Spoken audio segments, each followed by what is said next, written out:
my channel Easy Cooking Recipes by Bhairavi. So friends, আজি মই বনাবলৈ গৈ আছো এটা এক্সপেৰিমেন্টাল ডিশ। এটো আজি মোৰ কাৰণে ফাৰ্স্ট টাইম হয়। মই ট্ৰাই কৰি চাও কেনেকুৱা হয়। মই আজি বনাবলৈ গৈ আছো কেবেজ ৰোল। বেসিক্যালি কেবেজ হয়, কেবেজৰ ভিতৰত ষ্টাফিং দিব লাগে। দেখিবলৈতো ইজিয়ে লাগিছে। ট্ৰাই কৰি চাওকন কেনেকুৱা লাগে আৰু খাইও আপোনালোকক জনাম মোৰ খাই কেনেকুৱা লাগিছে। সো বলক আৰম্ভ কৰো। Let's get স্টাৰ্টেড।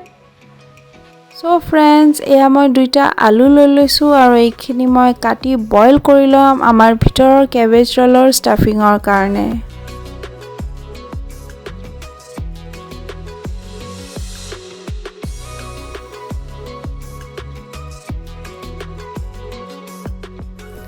এতিয়া ইন দ্য মিন টাইম মই কেবেজৰ পাতখিনি ৰেডি কৰি দিম ওপৰৰ লেয়াৰৰ কাৰণে। সেইটো কাৰণে আপোনালোকে পাৰিলে অকমান ডাঙৰ সাইজৰ বন্ধাকবি কিনিব। এতিয়া মাৰ্কেটতো মই অকমান সৰু সাইজে পাইছো। এটো ভালকে ইয়াৰ পাতখিনি এটা এটাকে গুছাব লাগিব। অকমান কেয়াৰফুল হ'ব যাতে অকমান ভালকে ওলাই আহে।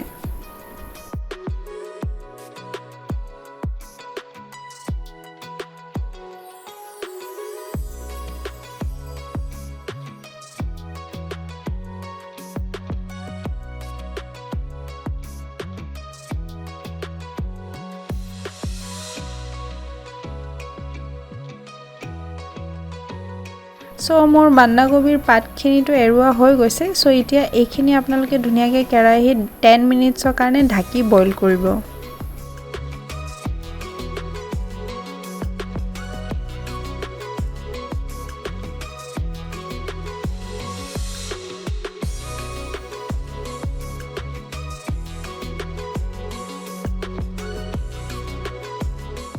টেন মিনিটছৰ কাৰণে বইল হৈ গৈছে। সো এতিয়া মই বন্ধাকবিৰ পাতখিনি ধুনীয়াকে উঠাই এটা প্লেটত সাইড কৰি থৈ দিম।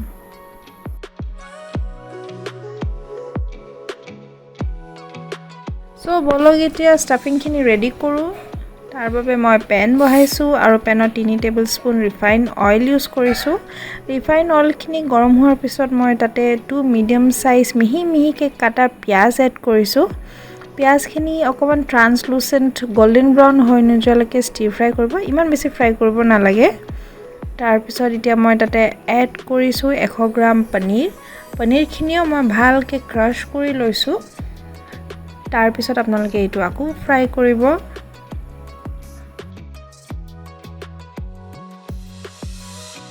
এতিয়া মই এড কৰিম অকমান কৰ্ন আজিকালি যিকোনো দোকানত ইজিলি এভেইলেবল হয় আৰু ইনকে যদি আপুনি নাপায় তেনেহলে আপুনি এইটো স্কিপো কৰিব পাৰি, কোনো কথা নাই। এতিয়া মই এড কৰিম আমি বইল কৰি থোৱা আলুখিনি আৰু সেইখিনিও মই ধুনীয়াকে ক্ৰাশ কৰি লৈছো।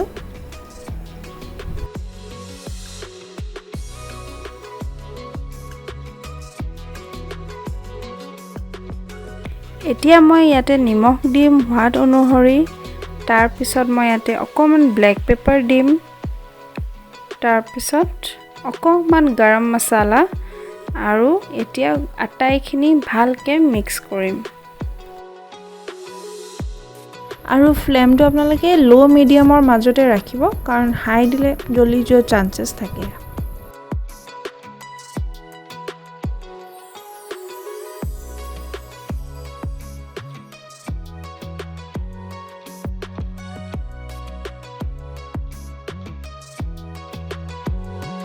তাৰ পিছত এতিয়া ষ্টাফিংখিনি ফ্ৰাই হ'বলৈ দিম ঢাকি পেলে 5-6 মিনিটৰ কাৰণে।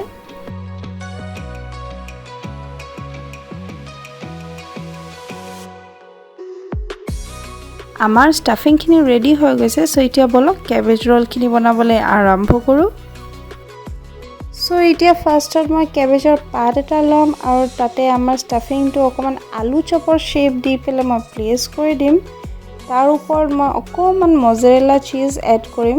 যদি আপোনালোকৰ তাত মজেৰেলা চিজ নাই তেন্তে আপোনালোকে যিকোনো চিজ ব্যৱহাৰ কৰিব পাৰিব।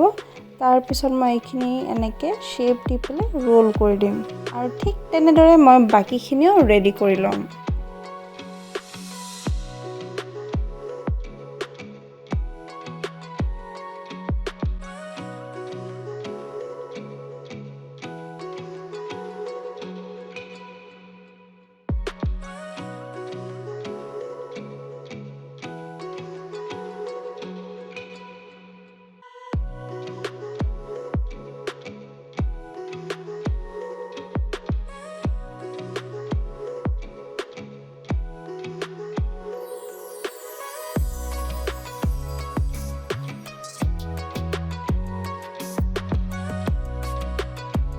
সো আমাৰ কেবেজ ৰলখিনি ৰেডি হৈ গৈছে সো এতিয়া এইখিনি মই ফ্ৰাই কৰিম ফ্ৰাই কৰিবৰ কাৰণে মই পেন বহাইছোঁ আৰু পেনত অকমান ৰিফাইন অইল দিছোঁ যেতিয়া ৰিফাইন অইলটো গৰম হৈ যাব আপোনালোকে তাতে কেবেজ ৰলখিনি দি দিব তাৰপিছত এইখিনি ফ্ৰাই হ'বলৈ দিব ঢাকি পেলে 4-5 মিনিটছ তাৰপিছত 5 মিনিটৰ পিছত আকৌ ফ্লিপ কৰি সেই আদাৰ সাইডটো 5 মিনিটছৰ কাৰণে ফ্ৰাই হ'বলৈ দিব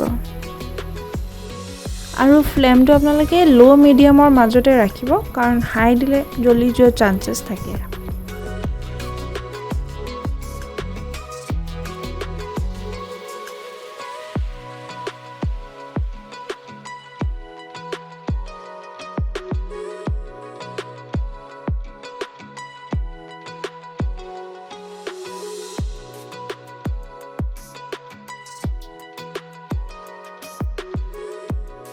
সো আমাৰ ফাৰ্ষ্ট 3টা কেবেজ ৰল ৰেডি হৈ গৈছে তো ঠিক তেনেদৰে মই বাকি কেবেজ ৰলখিনিও সেম প্ৰসেছত ফ্ৰাই কৰিম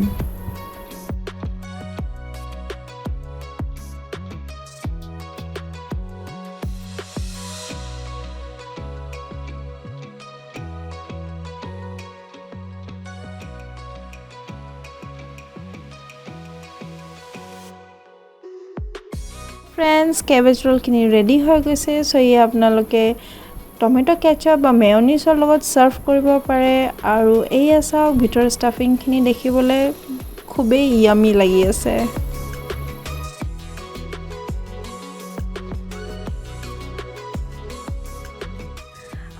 সো ফ্ৰেন্ডস কেবেজ ৰোলটো বনাইটো ইমান টাফ লাগা নাই ইজিয়ে আছিলে কিন্তু মোৰ খাই ইমান বিশেষ ভাল নালাগিলে নাজানো কিয় আই মিন লাইক স্টাফিংটো বহুত ভাল আছিলে স্টাফিংটো খাই খুবেই টেষ্টি লাগিছে কেবেজৰ পাতটো খাই ইমান ভাল নালাগে মোষ্ট প্ৰবাবলি হিজাউনটো কম হৈ গ'ল নেকি বা হ'ব পাৰে অফ সিজন হয় হেতু কাৰণে চাগে বেয়া লাগিছে কিন্তু ভিতৰ স্টাফিংটো খুবেই টেষ্টি আছিলে বাট দেন আপোনালোকেও ট্ৰাই কৰি চাবচোন আপোনালোকৰ কেনেকুৱা লাগে আৰু মোক কমেন্ট সেকশনত জনাব আপোনালোকৰ খাই কেনেকুৱা লাগিছে মোৰ কিবা ভুলো হৈ যাব পাৰে so try কৰিব আপোনালোকে আৰু yes thank you for watching মোৰ এই ভিডিওটো প্লিজ লাইক কৰিব শেয়াৰ কৰিব আৰু আপোনালোকৰ ভিউজ আৰু সাজেশনটো প্লিজ কমেন্ট কৰি জনাব মোক আৰু প্লিজ মোৰ চেনেল যদি আপোনালোকে সাবস্ক্ৰাইব কৰা নাই তেন্তে প্লিজ সাবস্ক্ৰাইব কৰি দিব আৰু সাইডত থকা বেল নটিফিকেশনটো অন কৰি দিব যাতে মোৰ ভিডিও আপোনালোকে নটিফিকেশনত পাই যায় যেতিয়া মই আপলোড কৰোঁ so thank you very much